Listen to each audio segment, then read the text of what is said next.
한상혁의 수익펀치 시간입니다. 유한타증권 파이낸스허브 강남점 한상혁 과장과 함께 종목 추적, 관심 종목 알아보는 시간이죠. 과장님 안녕하세요. 네, 안녕하세요. 예, 오늘 수익펀치는 어떤 종목인지 화면으로 종목 소개부터 할게요. 오늘도 두 종목 준비되어 있습니다. 첫 번째 추격주는요. 배터리 사업의 진심인 듯, 요즘 진심인 듯 이런 표현 많이 쓰대요. SKC고요. 눌림주는 유니드, 염소 가격 상승의 수혜주로 보셨습니다. 먼저 2차전지 관련주, 오늘은 이제 LG화학 이슈가 있으면서 LG화학이 좀 급락하고 있고요. SKC도 2차전지 가운데는 오늘 조금 4%가량 밀리고 있는 흐름입니다. SKC 분석하죠? 네.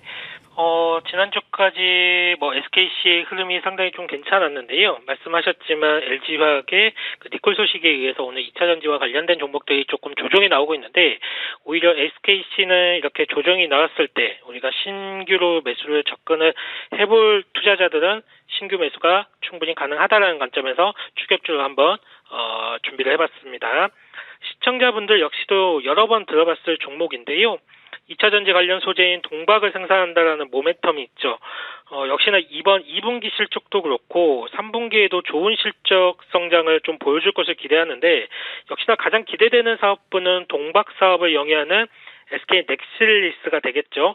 증가하는 동박 수요에 대응하기 위해 정읍 5공장을 지난 6월부터 조기 가동을 하였는데, 올해 연말쯤 완공될 예정인 6공장 역시도 기존 계획보다 빠르게 양산이 시작이 될 것으로 보고 있습니다.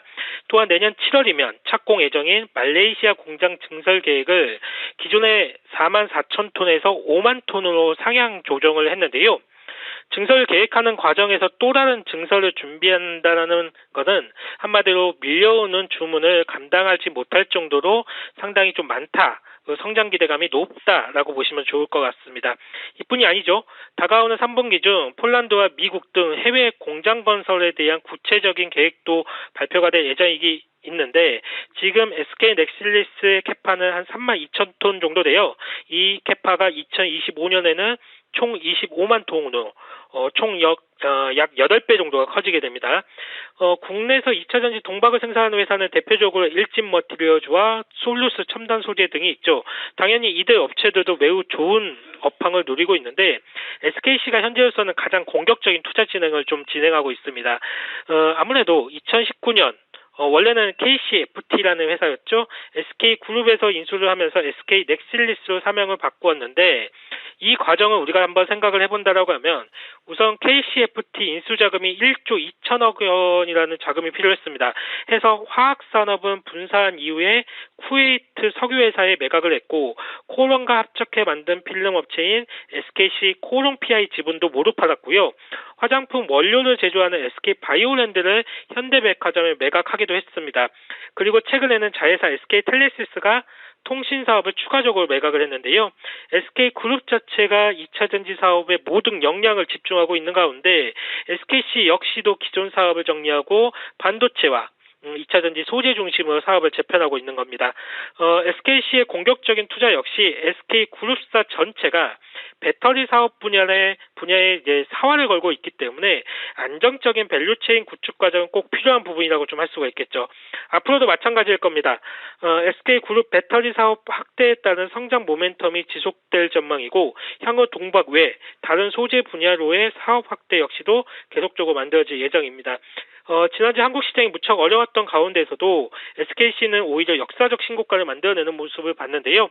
얼마나 강한 종목인지 알 수 있는 부분이라고 할 수가 있겠는데, 이번 주 역시 시장 안정한 모습이 좀 보인다라고 하면 추격주로서 추가적인 상승을 한번 기대해 보도록 하겠습니다.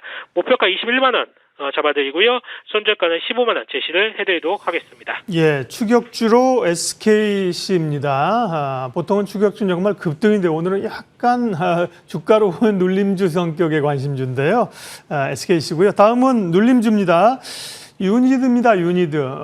조금 생소한 기업 분들도 있을 거고요. 어떤 사업을 하는 기업인지, 최근엔 또 탄소 포집 기술 이런 게 부각이 되는군요. 설명해 주십시오. 네, 두 번째 눌림주는 유니드인데요.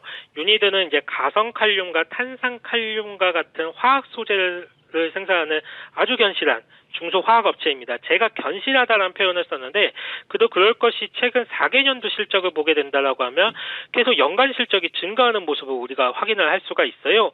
화학업종은 경기 사이클을 타는 대표적인 경기 민감주인데 그럼에도 불구하고 매년 실적이 올라오고 있다는 측면은 동사의 경쟁 우위를 나타낸다고 좀 할 수가 있습니다. 특히 작년에 코로나 영향을 직접적으로 받았음에도 불구하고 실적이 올라오는 모습은 저도 매우 놀라운 회사 중에 하나인데요.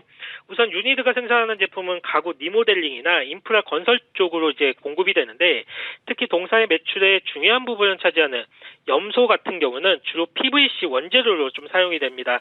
이 PVC 대부분이 건설 인프라 쪽이 좀 쓰이게 되죠. 최근 염소 가격이 상당히 좀 많이 올라오고 있습니다. 글로벌적으로 염소 공급이 감소한 게 꽤 되었는데 중국과 미국 등 건설 인프라 투자를 좀 진행을 하다 보니까 수요가 폭증을 하면서 염소 수요가 최근 급등을 하고 있죠. 실제로 중국에서는 염소 가격은 작년 이맘때만 해도 100불이 채 안 됐어요. 그러던 염소 가격이 지금은 200불을 넘어서 230불을 좀 넘나들고 있습니다. 최근 1년 동안 2배 이상 가격이 급등한 건데요. 제품 가격의 상승은 당연히 유니드의 실적이 반영이 될 거고 이번 2분기 영업이익을 한 554억 원을 기록하며 사상 최대 실적을 좀 기록하게 되었습니다. 앞서 유니드는 매년 실적 갱신을 해오는 회사라고 말씀을 드렸는데 작년 영업이익이 한 962억 원이었거든요. 하지만 올해 상반기 영업이익만 992억 원. 이미 작년 실적을 뛰어넘었고요. 올해 실적의 퀀텀 점프를 좀 예고를 하고 있습니다. 실적도 실적이지만 동사에게는 또 하나의 주목할 포인트가 있습니다. 앞서 말씀하신 대로 바로 탄소 포집인데요. 현재 각 국가마다 탄소 저감과 탄소 중립을 이루기 위해서 신재생 발전의 확대 정책을 발표하고 있는데 이 과정에서 어쩔 수 없이 발생되는 탄소를 포집하는 과정은 필수적이라고 좀 할 수가 있습니다. 당연히 친환경 전력으로의 전환이 우선되어야 하겠지만 아직 특정 공정 중 화석 연료 사용이 불가피한 산업과 공정들이 존재할 것이고 유럽이나 미국에서 탄소 발생 가이드라인을 맞추려면 탄소 포집 장치 투자가 좀 필요하거든요. 이 탄소 포집과 관련해서 중요한 소재가 바로 탄산칼륨입니다. 유니드가 세계 칼륨계 1위 업체이고 현재 탄산칼륨 매출 중에서 약 10%가 탄소 포집력으로 실제적으로 발생을 하고 있죠. 이 탄소 포집과 관련해서 탄산칼륨 매출은 지금 이산화탄소 포집량이 작년에는 한 4,000톤 정도에 불과를 했지만 2025년에는 3억 톤으로 한 10배 가까이 성장하는데 2030년에는 8억 톤까지도 좀 전망을 하고 있습니다. 유니드는 앞서 말씀드린 대로 탄소 포집 사업에서의 핵심 소재로서의 가능성이 부각될 것이기 때문에 지금처럼 주가가 조금 눌려있는 시기에는 적극적으로 비중을 확대해 나갈 대표적인 종목이라고 좀 할 수가 있겠습니다. 목표가 14만 원 제시를 해드리겠고요. 손절가는 98,000원입니다. 네, 오늘 추격주는 SKC, 눌림주는 유니드고요. AS는 시간은 없어서 제가 수익률만 잠깐 보여드릴게요. 테이펙스 8월 2일 날 말씀해 주셔서 24.4% 수익률로 가고 있고요. 그 밖에 지금 보이는 종목들은 다 목표가를 쭉쭉 달성을 했고요. 테이펙스까지 말씀을 드리겠습니다. 네, 유한타증권 파이낸서부 강남정 한상혁 과장님 함께했습니다. 고맙습니다. 네, 감사합니다. 지수 확인하겠습니다. 코스피 37포인트 올라서 3,097이고요. 코스닥은 20포인트 올라서 988입니다. 코스피는 3,200, 코스닥은 1,000선을 일단 넘어야 하는 점 과제를 갖습니다. 시장 공감대는 여기까지 하겠습니다. 함께해 주셔서 고맙습니다.